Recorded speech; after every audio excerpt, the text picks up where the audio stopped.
धन्यवाद. मी आता सारस्वत बँकेचे चेअरमन एकनाथ ठाकूर यांना रिक्वेस्ट करतो की ते 2 शब्द बोलू.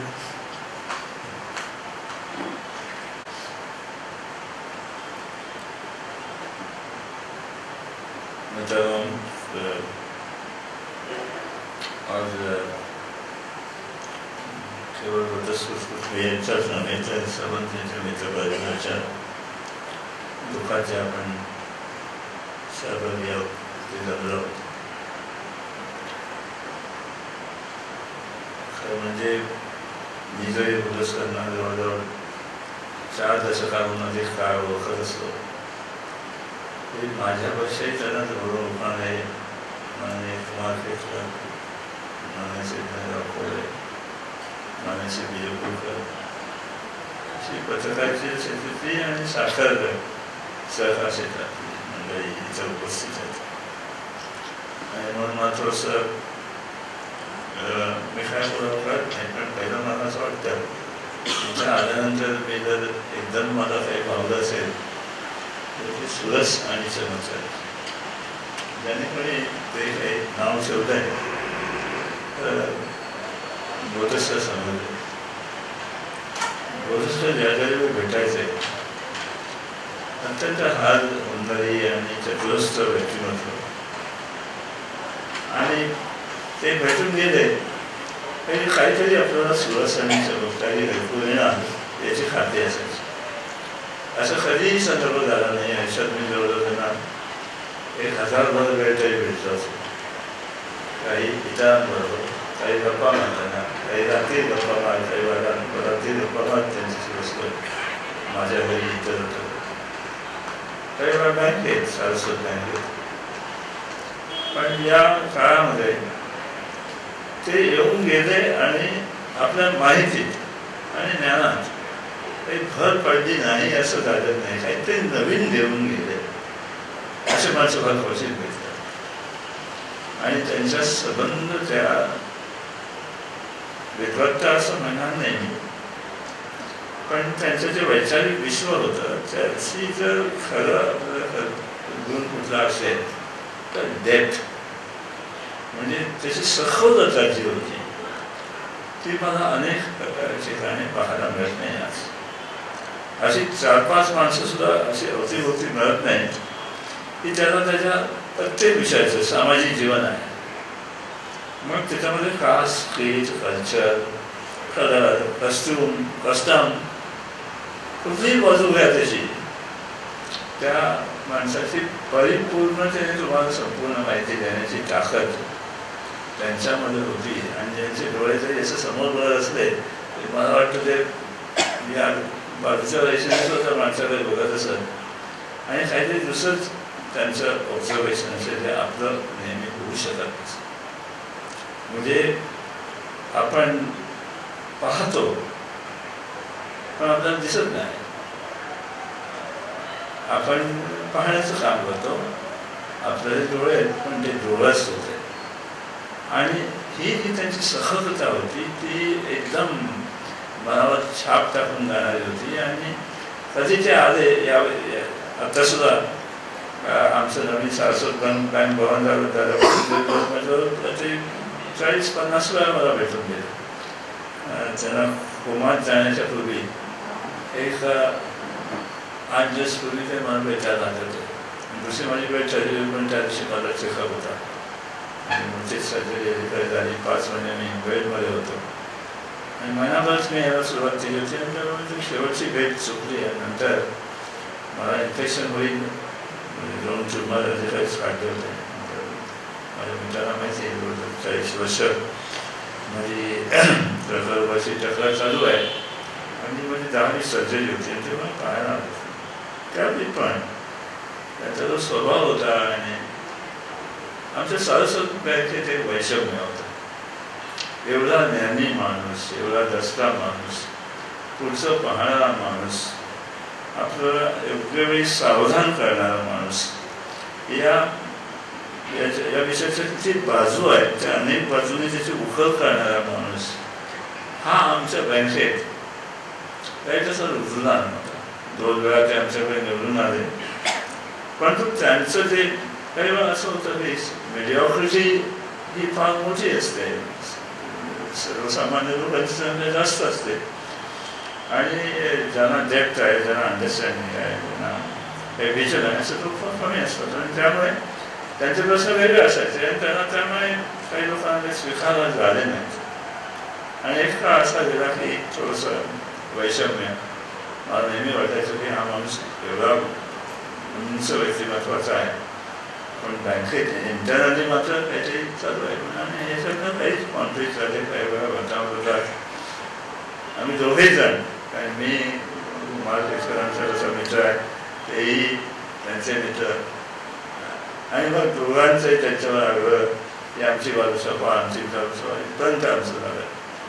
मग अलीकडच्या 10 वर्षात बँकेमध्ये हे वातावरण बाजूला व्हावून प्रयत्न केले आणि गेल्याच वर्षी आम्ही त्यांना जो आमच्याकडे सर्वोच्च सन्मान आहे बँकेमध्ये आदर्श सभासद, आज 1,70,000 सभासद आहेत आणि त्यात आदर्श सभासद सुद्धा 13च मिळालेलं आहे आणि ते आदर्श सभासदत्व आम्ही माननीय श्री श्यामा कोटसकर यांना प्रदान केलं म्हणजे समारंभामध्ये.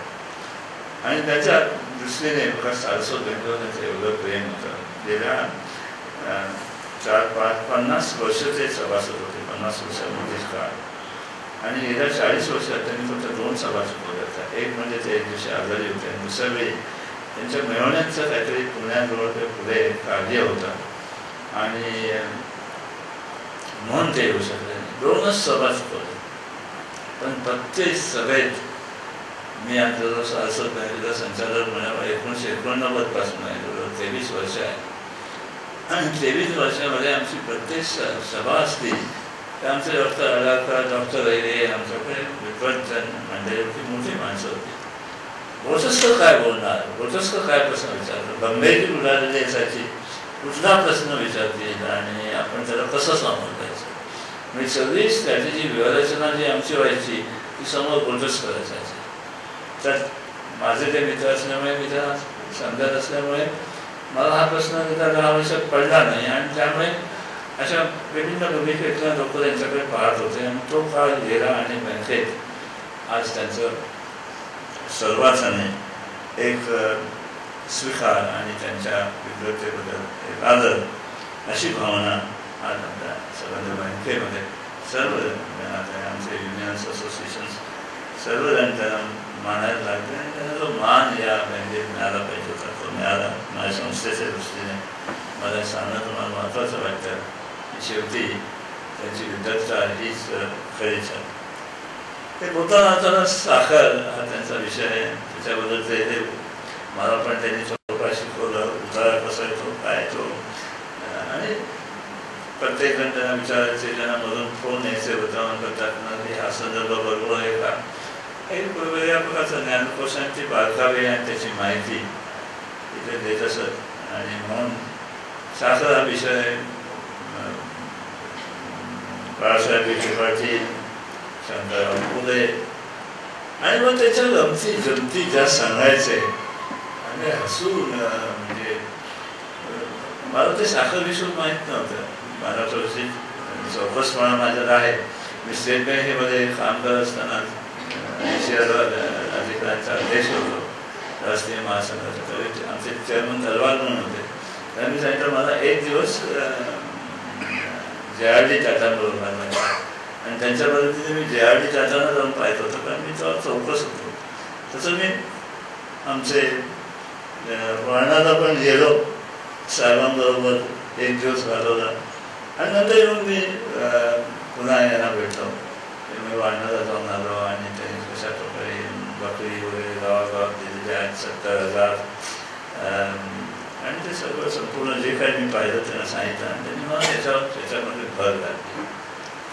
पण ती भर अशी होती की माझा विषय जो चाललेला असायचा त्याची सुसंगत असं पुढे न नेता मध्येच सांगायचे. तुम्हाला माहिती आहे का, एक साखर कारखाना जर असं आहे तर माणसाच्या 2च जाती मानतात. एक त्याचा साखर कारखाना आहे तो आणि बाकी इतर. आता ही जी गोष्ट आहे ना ही फार आश्चर्यकारक होती की असा सागर असं कोणतरी असेल आणि एका मुख्य नावात माणसाचं नाव सांगितलं त्यांच्या वगैरे आणि बसलं बाहेर अमका माणूस आला त्याचा साखर कारखाना आहे का थांबायला सांग नाही आज वेळ नाही म्हणून असं सांगायचं. अशा स्वरूपाची जी खाजगी अत्यंत गोपनीय स्वरूपाची माहिती प्रत्येक व्यक्तीबद्दल म्हणजे वसंतराव नाईक असतील, वसंतराव पाटील असतील, प्रत्येक मुख्यमंत्री मंत्री आणि दुसरं म्हणजे आणि त्याचं व्यवस्थापन शास्त्राचं सुद्धा ज्ञान अतिशय महत्त्वाचं होतं की त्यांचं असं एक हट्ट होता. एखाद्या माणसाने एक पद घेतलं मी याचा सारस्वत बघितलं समजा अध्यक्ष आहे छोटीशी बँक आहे मी स्टेट बँकेत होतो स्टेट बँकचा संचालक होतो त्यामुळे फार छोटीशी स्टेट बँकपेक्षा 1% व्यवसाय करणारी बँक आहे ती बँक पाहिजे ही बँक आहे पण त्या बँकेत संचालक बरोबर असताना सुद्धा माझा अजेंडा काय आहे ते मला विचारतात आणि इथे मी जेव्हा आलो तरी मला विचारतो तुमचा अजेंडा काय आणि तुम्हाला माहीत नसेल अनेक मुख्यमंत्र्यांना मंत्र्यांना ते पत्र देत असत मला तुम्हाला खास कामाकरता भेटायचं आहे तुम्ही आता मंत्री झालात तुम्ही आता मुख्यमंत्री झालात तुम्ही माझ्याशी भेटलात मला भेटलात तुमचा फायदा होईल माझा याच्यात काय फायदा नाही मला काय मिळवायचं नाही अशा स्वरूपाचं ते पत्र असायचं आणि ते पत्र मिळाल्यानंतर ताबडतोब त्याला फोन यायचा ताबडतोब अपॉइंटमेंट मिळायची आणि ते सांगायचे की तुम्ही आता मुख्यमंत्री झालात म्हणजे तुमचा अजेंडा काय तुम्ही काय करणार आहे तुमचे प्राधान्यक्रम काय हे मला सांगा. मग ते मंत्री त्यांनी तयारी नसायची विचारही केलेला नसायचा मुख्यमंत्र्यांनी केला नसायचं उद्या सकाळी 9 वाजता या 10 वाजता या अशा प्रकारच्या त्यांच्या दुसऱ्या दिवशी गेल्यानंतर म्हणायचे तुम्ही जरा लिहून द्या.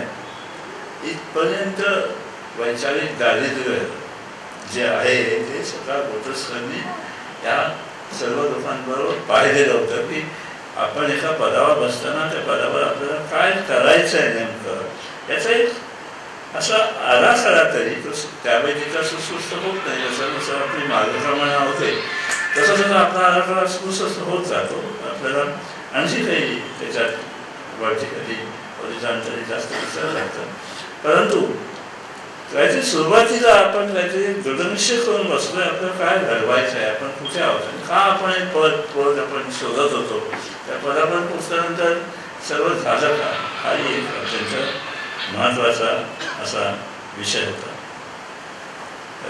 मित्रांनो खूप काही मला त्यांच्याबद्दल सांगता येईल मी त्यांना फार आग्रही होतो तुम्ही तुमचं आत्मचरित्र द्या आम्ही ते प्रकाशित करू. आता आपली शताब्दी येते तुम्हाला बँकेची 50 वर्षाची माहिती आहे आम्हाला माहीत नाही आहे तुम्ही आमचा आता 75 वर्षाचा इतिहास ज्येष्ठ साहित्यिक कवी मधुबन देशपांडे यांनी दिलेला आहे परंतु ह्या वेगळ्या बाजूने वेगळ्या विचाराने ते देऊ शकत असते.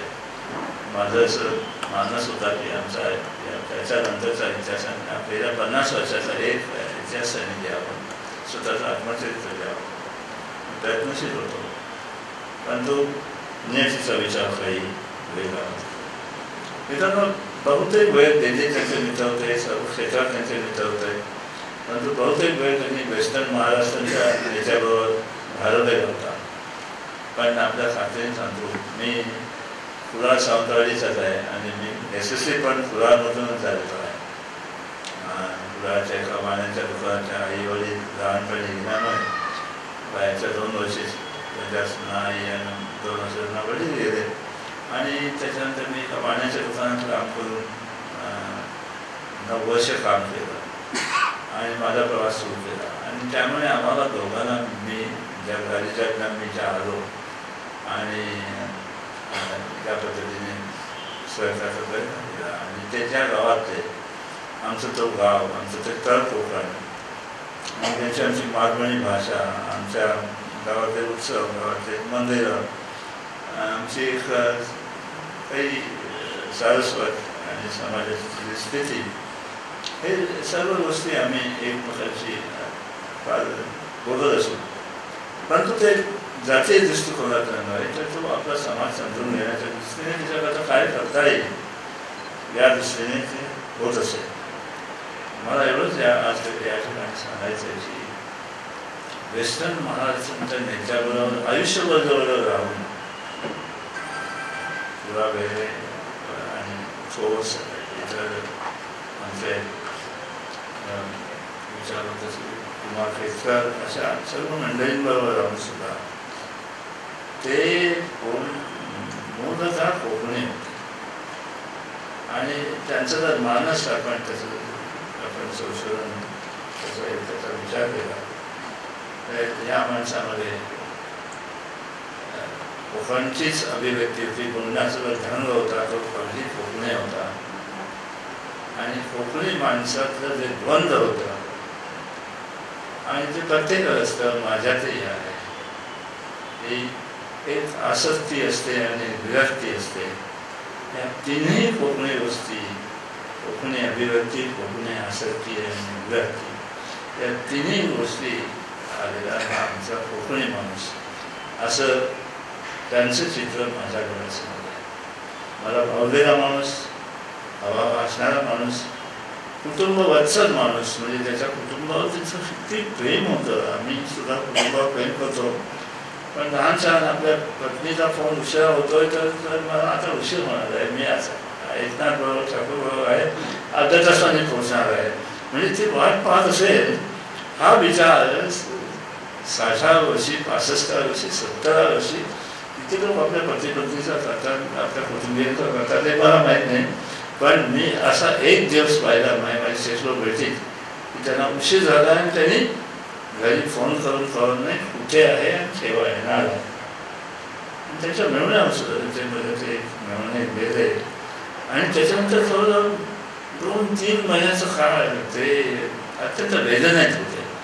आता मिळवण्यावर एवढं प्रेम करणारा मुलांवर आपण समजू शकतो आणि आमची मुलंही तशीच बुद्धिमान आहेत आणि यशस्वी आहेत. परंतु मिळवण्यावर सुद्धा एवढं प्रेम त्याच्या कुटुंबावर, त्याच्या पुढच्या मुलांवर इथपर्यंत म्हणजे कुटुंब वत्सल असे ग्रस्त होते. किंवा त्यांच्या या आजारपणात ते कोमामध्ये मला जाता आलं नाही. माझ्या मोठ्या शस्त्रक्रियेमुळे 2 ट्युमर काढले होते. डॉक्टरने सांगितलं तुम्हाला संसर्ग होऊ शकतो, हॉस्पिटलला जाऊ शकत नाही. बँकेचं दुकान पाठवलं, परंतु तशाच अचानक भेट झाली नाही. शेवटची जी अपॉइंटमेंट होती होऊ शकली नाही. त्याच्यानंतर 3 दिवसालाच ते कोमात गेले आणि त्याच्यानंतर भेट झाली नाही.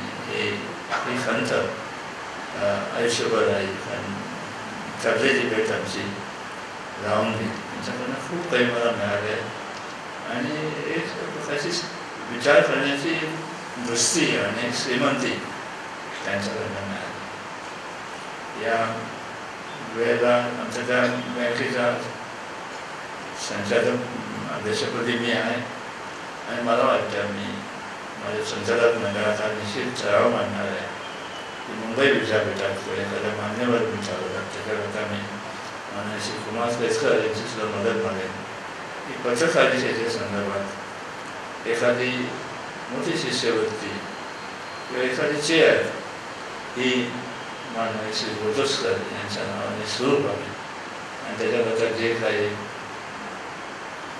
साधन सामुग्री लागेल गैरविधान निश्चित देईन आणि त्या अर्थाने आपण एका अत्यंत विचारी आणि विद्वान माणसाचं आपल्या जीवनाचे स्थान होतं ते कायम करू शकू असं मला वाटतं. त्यांच्या नावाने एक काहीतरी अशी शिष्यवृत्ती किंवा एखादी चेअर आता त्या आपण विचार विचारांचे मांडतोय, जाहीरपणे मांडतोय. आपल्या काही जणांना सूचना येतील आणि मला खात्री आहे माननीय कुमार केसकर याच्यावर विचार करतील आणि आपण वेळ खूप आणि त्यांचं काहीतरी अशा वेगळ्या प्रकारचं स्मारक, त्यांचा पुतळा नको, त्यांचं काही अवगत नसेल, एक अशा क्षेत्रात तिथे विचाराचं प्राधान्य आहे, विचारशक्तीला काही चालना मिळेल असं एक त्यांचं काहीतरी स्मारक व्हावं असं मला वाटतं. त्यांच्या आत्म्याला शांती लावं आणि त्यांच्याप्रती जी कृतज्ञता आहे ती सदैव उपासनाची ईश्वराने आम्हाला ताकद देऊ, त्यांच्या कुटुंबियांना आवश्यक ताकद देऊ. त्यांचे चिरंजीव ते बोललेच, पण आम्ही सगळे त्यांच्या मागे आहोत आणि राहू एवढं बोलून